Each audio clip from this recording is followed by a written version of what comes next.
My name is Hannah Reed. When Mom got sick, my brother promised he'd handle everything. He looked me in the eyes and said, "You focus on your job, I'll take care of her." For months, I sent him money, paid every medical bill he mentioned, trusted every word. Then one night, I opened a hospital statement. The numbers didn't match. The truth wasn't in the bills, it was in what wasn't there. And that's when I realized my brother had been taking care of something, but it wasn't Mom. After Dad died, Mom's world became smaller. Her mornings used to start with the smell of cinnamon toast and soft music from the radio. Now it was the hum of the oxygen machine, the ticking clock. The sound of silence echoes through the house. I live 2 hours away, working long shifts at the hospital. Mom always told me not to worry. "You've got your own life, Hannah," she'd say. "Your brother's here. He'll help me," and he did, at least. That's what I thought. Ethan had always been the golden child, confident, charming. He could talk his way through anything, especially when it came to Mom. She adored him, even when he disappointed her. Even when he borrowed money, he never paid back. When she got diagnosed, I wanted to move home, but Ethan insisted. "Don't," he said. "You'll just burn out. I'm here every day. I've got this." He sounded so sure. And I wanted to believe him, so I did. Every Sunday, we'd talk. He'd give me updates. "She's eating better," or "Doctor says she's stable." I'd hear Mom's tired voice in the background, faint but smiling. That was enough for me. I wired money every month to help, sometimes more when he said insurance didn't cover something. I never questioned it. Because you don't question family.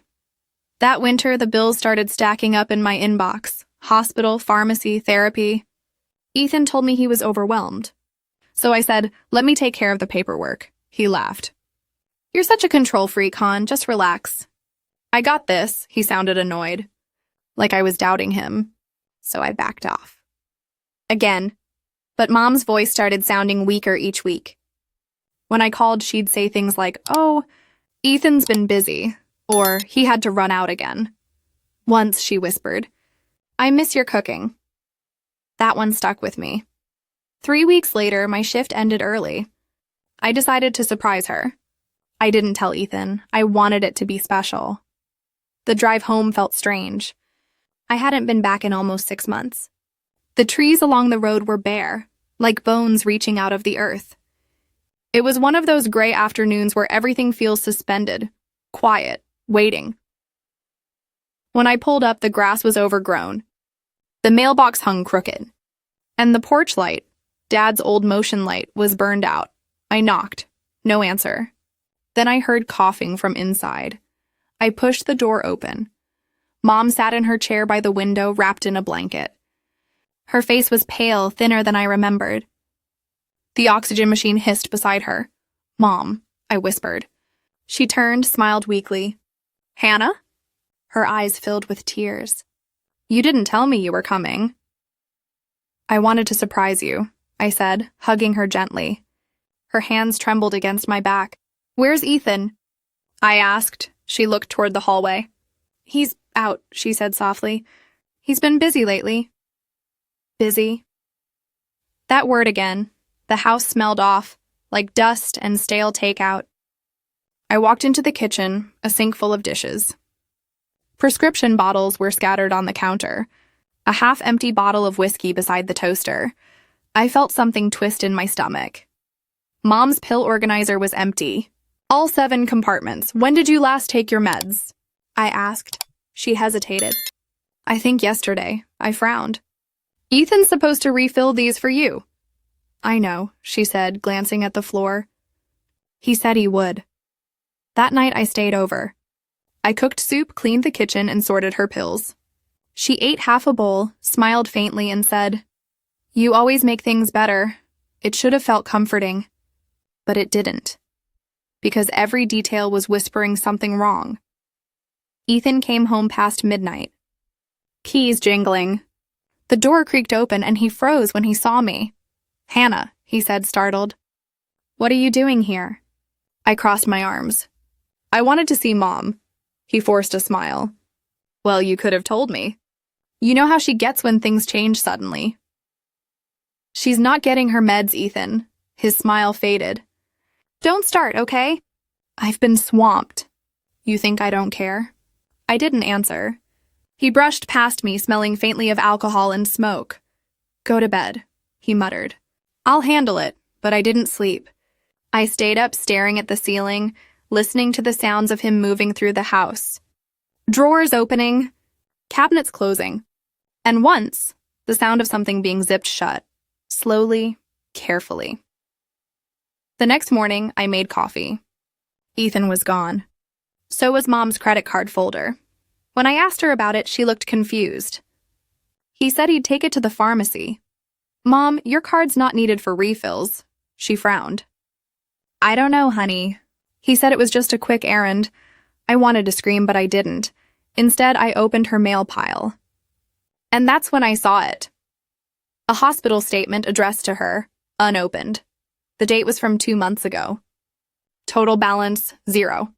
Insurance covered everything, but Ethan had told me insurance only paid half. He said I needed to wire the rest. I stared at the page, my hands shaking. Then I found another envelope. And another. Every single one said the same thing, paid in full. Yet I'd been sending money every month. Thousands. That was the moment something inside me broke. I stepped outside to breathe. The morning air was sharp, cold, biting at my lungs. The neighbor's dog barked somewhere down the road. Everything looked exactly the same, yet nothing felt familiar anymore. I looked at Mom through the window. She was dozing in her chair, soft sunlight on her face. She deserved peace. Not this. I returned inside, grabbed my phone, and checked my transfer history. The total made me sick.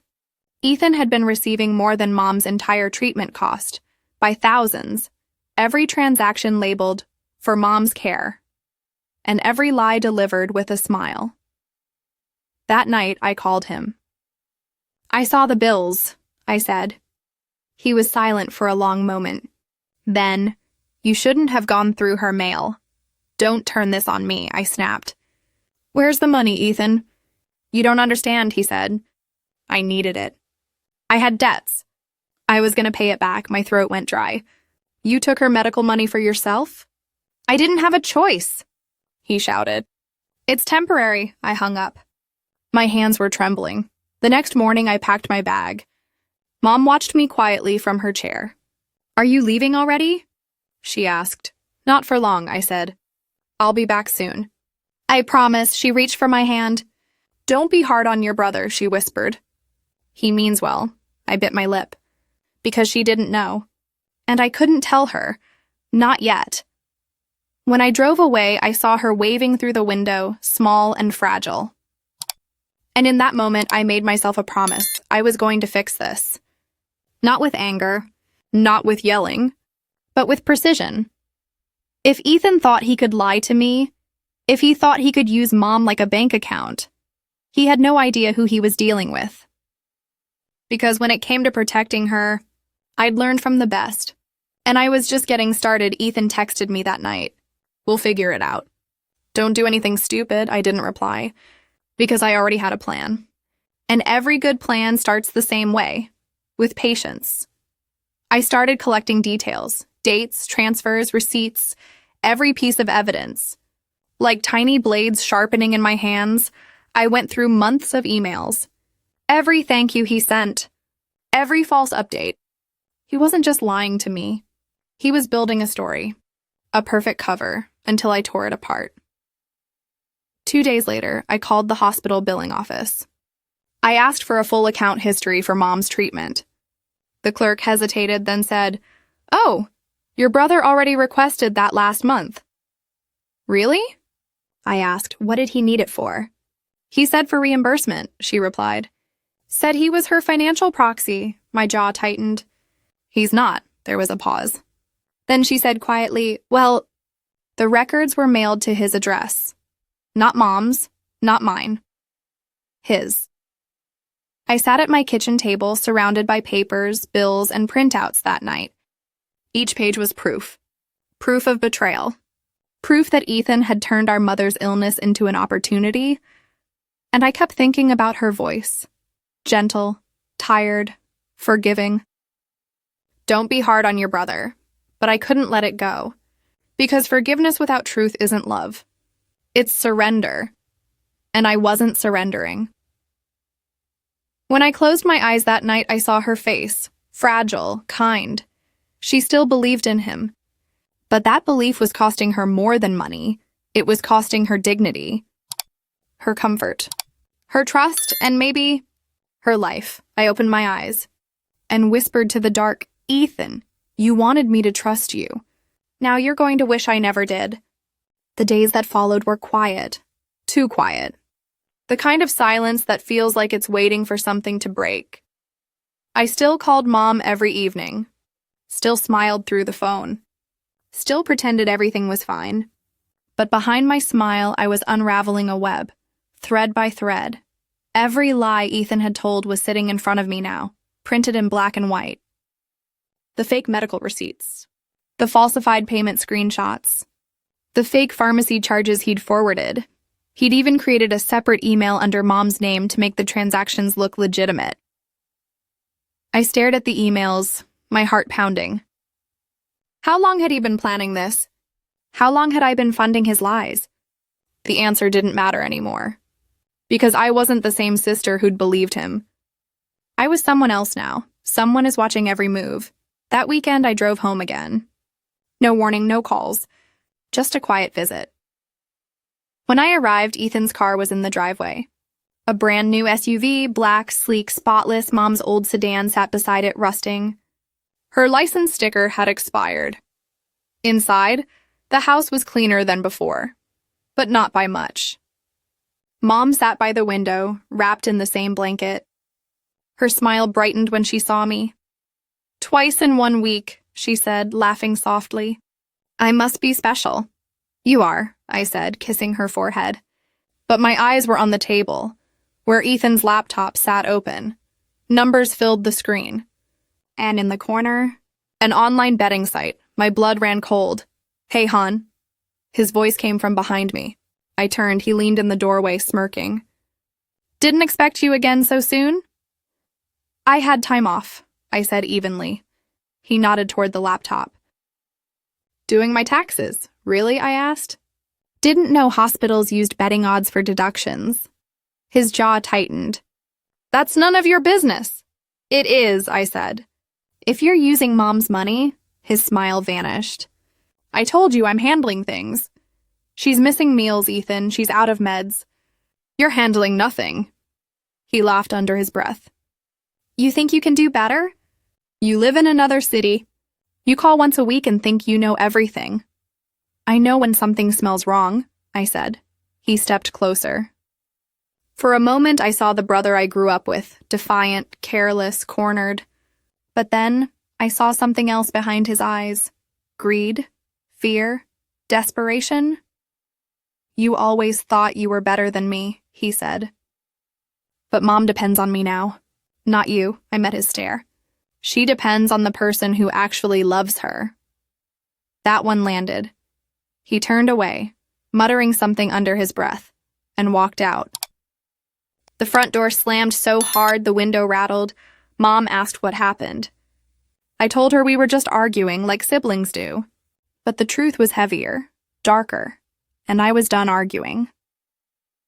That night, I checked his laptop again.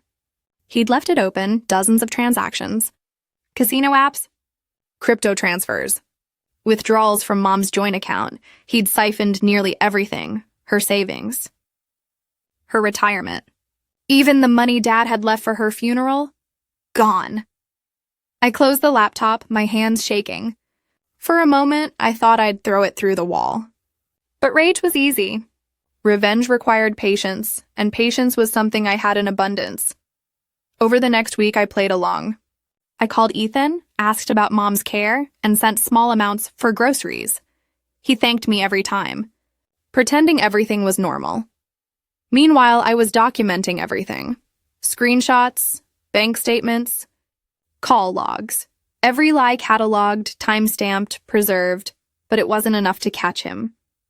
I needed him to expose himself, so I baited the trap. One evening, I called him. "Hey," I said, keeping my voice light. "Mom's doctor wants to switch her medication." "Yeah?" "Yeah, it's expensive, though." "Like really expensive. About $3,000 for the first round." There was a pause. Then he said, "Send it to me. I'll take care of it." I smiled. He couldn't see it, but he could feel it. "Of course," I said. "Same account?" "Yeah," he said quickly. "Same as always."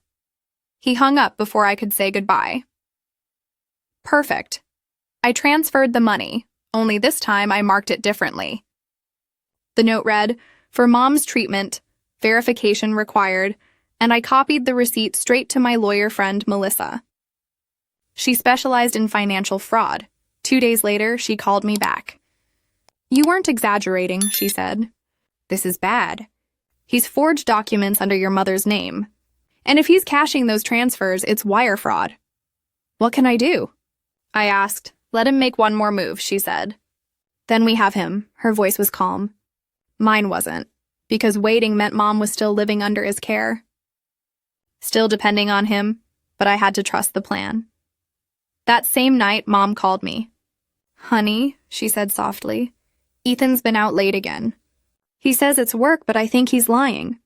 "Why do you think that?" "He smells like smoke," she whispered. "And sometimes he forgets my pills." My throat tightened. "Okay, Mom, I'm going to come get you, okay? Just for a few days." "No," she said quickly. "He'll be angry." I closed my eyes. "He won't know until you're safe," she hesitated. Then whispered, "Okay." The next morning, I drove up before dawn. Packed her clothes, her medications, her favorite blanket. When Ethan stumbled home, the clock read 7:12 a.m. He froze at the sight of her suitcase. "What's this?" he asked. "She's staying with me," I said. "Just until she's better. You can't just take her," he shouted. "I already did." He stepped closer, voice low. "You don't get to make that call, Hannah." I stared him down. "She's our mother, not your ATM." He clenched his fists but didn't move. Maybe because Mom was watching. Maybe because, for the first time, he knew he'd lost control. "Fine," he hissed. "Take her. You'll regret it." "Maybe," I said. "But at least I'll regret it with a clean conscience." That drive felt endless. Mom sat quietly in the passenger seat holding her blanket. At one point she said, "He looked scared." "He should be," I murmured. I didn't explain further. Some truths need time to bloom. When we reached my apartment, she smiled faintly. "It's small," she said, "but it feels safe." And for the first time in months, she slept through the night. Meanwhile, Ethan started calling nonstop. Then texting. Then emailing. "You can't do this. You're overreacting. Mom wants to come home. We can work this out." But every message came with one thing in common: panic, because I had already frozen Mom's accounts. Melissa had helped me file the paperwork. His access was gone, and that's when the real Ethan came out. The next day he showed up at my door, banging, shouting, "Open up, Hannah." I didn't move. Mom was resting in the next room. I couldn't let him near her. He kept shouting, threats, excuses, promises. I let him burn himself out. Then I opened the door just a crack. "Get off my property," I said. "You think you can ruin my life?" He spat. "You don't even know what's coming." He took a step forward. I held up my phone. The red recording light blinked. "Smile," I said. "You're on camera." He froze. Then his face twisted into something dark. "You'll regret this," he whispered. And then he was gone. Melissa filed the report that same night. Financial abuse of a dependent, forgery, wire fraud. We had evidence for every charge. I didn't want revenge through chaos. I wanted justice through silence, through strategy. So I stayed quiet, waited, watched. A week later, the police called. They'd traced several transactions to online gambling accounts, all registered in his name. When they showed up at his apartment, he was still logged in. He didn't even try to deny it. Mom didn't understand at first. She cried when she found out. "I failed him," she said through tears. "No," I told her gently. He failed you. She looked away, shaking her head. He's my son. I know, I said. But you're my mother. And I won't let anyone hurt you again. She squeezed my hand, fragile but fierce. For a moment, she looked like her old self, the one who used to hold our family together with nothing but faith. Ethan called me one last time before his arrest. Blocked number. Middle of the night, Hannah, he said, his voice rough. You happy now? I'm not happy, I said quietly. I'm done. You ruined my life. You did that yourself, he laughed bitterly. You always thought you were the smart one. Guess what? They'll still blame you. You sent the money? Yeah, I said. I sent it to prove exactly what you did with it. There was silence. Then, click. He hung up. The next morning, I made breakfast for Mom. The sunlight poured through the window, soft and warm. For the first time, the house smelled like cinnamon toast again. Like Dad used to make, she smiled weakly. Everything okay, honey? Almost, I said. I looked at my phone, at the unread message from the police. Ethan Reed in custody. I put it face down on the table, because that part of the story was ending. But the next part, that would be mine to tell. And I knew exactly how it would begin. Revenge isn't loud. It's not shouting or smashing or screaming. It's quiet, precise, calculated like surgery, cutting only where it hurts most. When Ethan was arrested, it wasn't about satisfaction. It was about balance. He'd taken everything, Mom's trust, her peace, her savings. So I decided to take back something he couldn't fake. His reputation, his control, his illusion. And I would make sure he watched it all fall apart. The morning after his arrest, I visited the police station. He was sitting behind a glass wall, orange jumpsuit, eyes wild. When he saw me, he smirked. You enjoying this? He said through the phone. No, I said softly. But I'm not done yet. He leaned closer, sneering. You think you're a hero? I think I'm your consequence. He slammed the receiver down and I smiled. Because that reaction, pure, unfiltered panic, was exactly what I needed. Melissa helped me file a petition for guardianship of Mom's assets. That meant everything under her name, accounts, property, life insurance, was transferred to my management. Ethan's access was permanently revoked. When the papers came through, I sat with Mom at the kitchen table. She signed them with trembling hands. I never wanted it to come to this, she said. I know, I whispered. But now you're safe, she nodded slowly. Then she looked up at me. What will happen to him? I hesitated. Whatever he earns, I said. Revenge wasn't about destroying him. It was about dismantling his story. For years, Ethan played the victim. The struggling son, the caretaker, the good man who tried. I wanted people to see what he really was, a thief dressed in sympathy. So I started talking. Not to gossip, to reveal. I sent a letter to every family member who'd loaned him money. Every friend who'd vouched for him. Every neighbor who thought he was the devoted son. Each envelope contained a simple packet. Photocopies of the hospital statements, bank records, and transfer receipts. No commentary, just truth. By the end of the week, the whispers started. By the end of the month, the sympathy was gone. Then came the hearing. Ethan sat beside his lawyer, pale and quiet. He looked smaller somehow, like the weight of his lies was finally pressing down. When the judge asked if I wished to speak, I stood. My voice didn't shake. Your Honor, I said, this isn't about money. It's about betrayal. About trust broken so completely, it poisoned a dying woman's final years. My brother didn't just steal her savings, he stole her peace. I looked straight at him. And I won't let him steal another second of her life. The courtroom went still. When the gavel finally struck, the sound was sharp, final. Ethan was sentenced to 3 years for financial abuse and fraud. Probation after that. But the real sentence, the one he'd feel every day, was shame. I thought that would be the end of it. But revenge. It doesn't stop at justice. It lingers, it echoes. It asks if you're really finished. A week after the sentencing, I got a letter from him. No apology, just blame. You made me look like a monster. You ruined my life. I hope you're proud. I folded the letter once, neatly, then fed it to the flame of Mom's old candle, the one that used to sit beside her hospital bed. The paper curled and blackened, turning to ash. Pride has nothing to do with it, I whispered. This was mercy. Still, there was one last thing I needed to do. Mom had always wanted a garden. After Dad died, she said she couldn't bring herself to start one alone. So one morning, I bought soil, seeds, and tools. I spent the whole weekend digging behind my apartment building, the smell of earth clinging to my hands. Mom watched from her chair, smiling softly. When I planted the first flower, she asked, "What are you going to call it?" "Closure," I said. She laughed. "That's not a flower." It is now. As the weeks passed, the garden bloomed.